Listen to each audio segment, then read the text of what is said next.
There's a sentence that quietly destroys more savings than inflation. You deserve it. 3 simple words. But those words have convinced millions of people to buy things they never planned to buy, with money they haven't earned yet. New phone, luxury vacation, premium subscription. Because after a long week of work, the message feels comforting. You work hard. You deserve this. But here's the truth. That sentence isn't motivation, it's marketing. Listen carefully to modern advertising. You deserve better. Treat yourself. Reward yourself. At first, it sounds harmless, but slowly it rewires how people think about spending. Instead of asking, "Can I afford this?" people start asking, "Do I deserve this?" And those 2 questions lead to completely different financial outcomes. Because deserving something has nothing to do with your bank balance.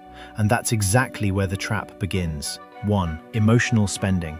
The phrase, "you deserve it," targets emotion, not logic. After stress, hard work, or achievement, the brain wants a reward. So when a product appears with the message, "reward yourself," the purchase suddenly feels justified.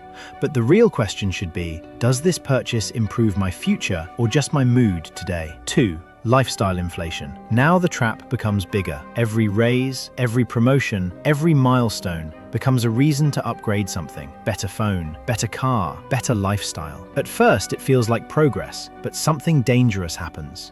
Expenses rise as fast as income. So even high earners remain financially stuck. 3. The invisible cost. Every dollar you spend has an invisible cost, opportunity cost. A $1,500 gadget today could have been an investment. Over time, those small emotional purchases quietly erase thousands of dollars of future wealth. Not because people are irresponsible, because they were told they deserved it. Here's what financially disciplined people understand. They don't reject rewards, they redefine them. Instead of asking, "What do I deserve today?" they ask a better question. What future do I deserve? Because wealth is not built by big decisions. It's built by small, disciplined choices repeated daily.